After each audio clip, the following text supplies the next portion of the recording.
In my last video, I told you that the audition is the least scary part of this industry. And I got your messages. Okay, but how do I actually prepare for it? Fair. Let's talk about it. This is part 1 of my first month reality series. Today, audition prep. Part 2, what actually happens your first night. The stuff nobody warns you about. Part 3, your first week and whether you'll make it past it. But before we get to the what to wear and how to walk in there is a question you need to answer first. Most people skip it completely. And that's exactly why they walk into the wrong club, in the wrong country, with the wrong expectations.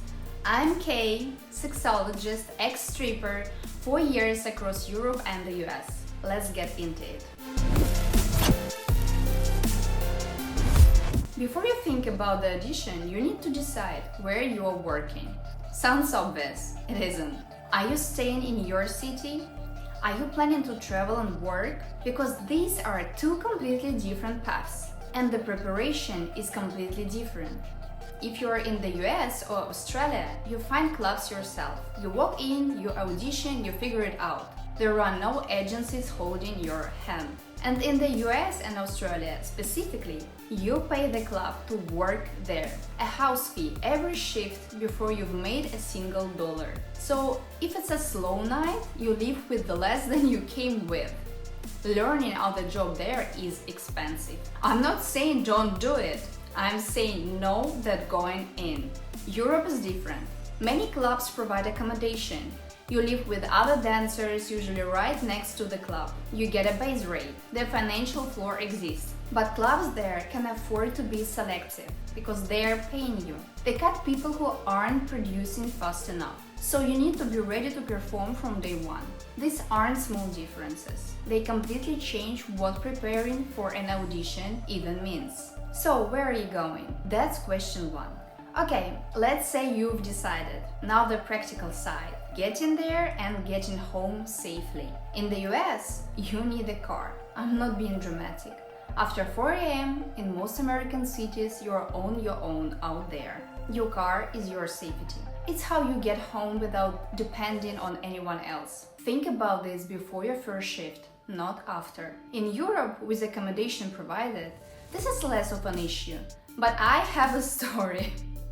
One morning we were finishing our shift and heading back to the apartments, which were right next door to the club. A guest came up to the door. We told him the club was already closed. He said okay. And then, as we started walking into our building, he just followed us in. I pushed him out. And I wasn't fine, honestly. It was scary. But the point is, when your accommodation is that close to the club, guests notice. They figure out where you go when the night ends. Be aware of who's watching when you leave. Your city needs to be big enough. Anonymity matters, not just for comfort, for safety. You want distance between your working life and your personal one. A small town makes that nearly impossible. And speaking of safety, in part 2 I'm telling you about my actual first night, what I wish someone had told me before I walked in there. Because I didn't research strip clubs specifically. I talked to my mom for 2 days, weighed the pros and cons, and just did it. And that first night, let's just say I learned some things the hard way. If you are going through an agency for European work, find one that's legitimate. Check reviews, check their website or social media presence, ask around in communities. Almost no agency charges you a fee upfront or makes you sign contracts. But if someone does ask you for money before you work a single shift, that could be a red flag. Double check, be careful, do your research. Now the audition. Here is what managers are actually looking at when you walk in. Not your dance technique, not your body, not your outfit. Well, not first. They are watching how you carry yourself on stage, whether you make eye contact with guests, whether you move like you want to be there, whether someone tips you during your stage set. Clubs will take beginners. Most clubs are not looking for perfection, they are looking for potential, energy, presence, the sense that you are not terrified. That said, you need to be able to move. You don't need pole skills. You don't need choreography. You need to feel music in your body and translate that into something watchable. If you've never danced in your life, a few classes before your audition will help you feel less in your own head. What to wear? Have options, not one outfit, several. A dress, lingerie, something with more of a costume feel.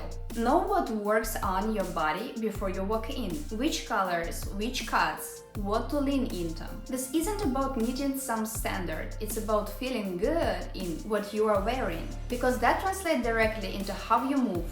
What to ask the club. This is the part people completely skip because they're so focused on getting through the audition.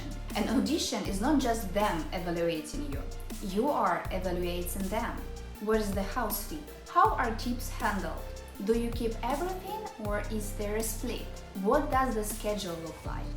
What happens if you are sick? What are the rules around private dances? And when and how do commissions and payments actually work? Weekly, daily, cash or transfer? These details matter more than you think on your first night. Most first-timers don't ask these questions. That's how you end up in a club that doesn't work for you without knowing how to leave. I came into this industry more prepared than most. I understood sales. I'd done years of psychological work on myself. I was a trained dancer. I knew how to read people. And even with all that preparation, I still made mistakes. Part 2 drops soon.